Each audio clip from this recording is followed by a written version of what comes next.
6h40, bonjour Jacques Munier. Bonjour Clara Lecoq-Réal. Et dans votre journal des idées, vous revenez sur le traité d'Aix-la-Chapelle dont il était question dans le journal à l'instant, puisque doit être signé aujourd'hui par Emmanuel Macron et Angela Merkel. Ce traité franco-allemand, il est destiné à renforcer la coopération entre les deux pays.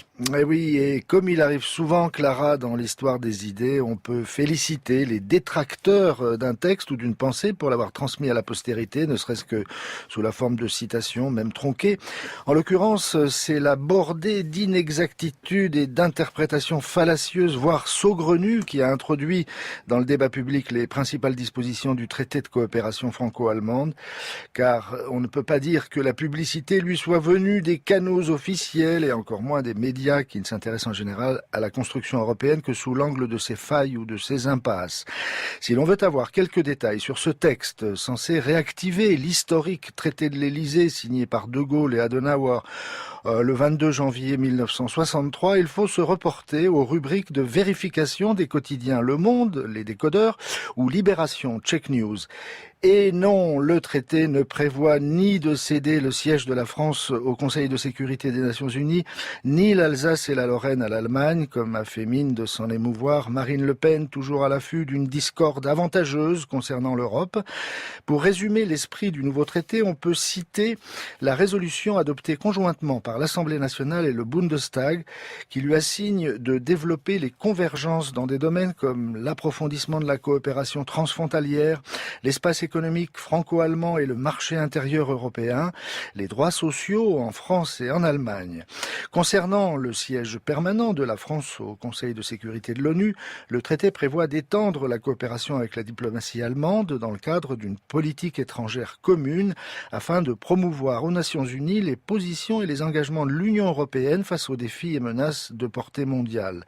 Et dans la perspective d'une réforme du Conseil de sécurité, il affirme comme une priorité de la diplomatie franco-allemande l'admission de la République fédérale au titre de membre permanent, l'objectif étant de représenter les positions et les intérêts de l'Union européenne. Donc d'accroître à la fois sa surface internationale et son intégration politique dans un contexte difficile pour le projet européen. C'est ce que soulignent Jean-Dominique Giuliani et Frank Bassner dans Le Figaro, dont les pages Champ libre s'ouvrent au débat. Le président de la Fondation Robert Schuman et le directeur de l'Institut franco-allemand de Ludwigsburg se félicitent du message ainsi adressé à l'Europe, notamment en matière de défense. Je cite, la France et l'Allemagne s'assurent d'un soutien total en cas d'agression par des forces étrangères. La coopération accrue, non seulement pour les équipements et matériels, mais sur les opérations extérieures, et pour l'Europe une garantie de sécurité et d'autonomie. Sur le plan économique, le nouveau traité évoque une convergence en matière de fiscalité et de transposition concertée des directives européennes en droit national.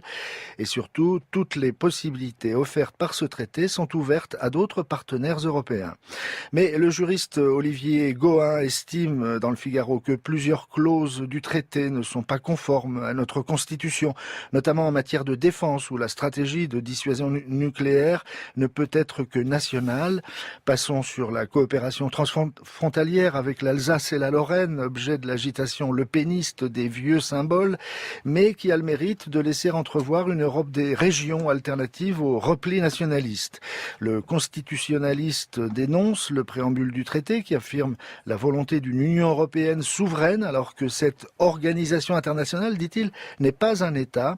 Or, c'est précisément l'objet du plaidoyer de Jean-François Billeter, publié chez Alias, sous le titre « Demain l'Europe ». Le brillant sinologue estime en citoyen européen que nous devons repenser cette notion de souveraineté qui nous vient de l'âge des nationalismes où la souveraineté de la nation a été placée au-dessus de celle du citoyen, alors qu'il nous faut placer la souveraineté du citoyen au-dessus de celle de la nation. L'Europe est en crise, écrit-il, parce que les Européens ont besoin d'un État européen fort et démocratique, mais tiennent à leurs États nationaux parce que l'Union européenne n'est ni forte ni démocratique. Si nous ne parvenons pas à trancher cette question de la souveraineté, nous n'aurons ni l'un ni l'autre, ni État fort, ni Europe puissante et démocratique, car dans la logique logique actuelle de concurrence entre les nations européennes, c'est le moins-disant fiscal et social qui s'impose avec les lois du marché. Les démagogues qui manipulent l'opinion à des fins électorales font le jeu des grandes puissances qui veulent affaiblir l'Europe pour des raisons économiques, comme les États-Unis aujourd'hui, ou politiques, comme la Chine ou la Russie, opposées au modèle démocratique des libertés publiques.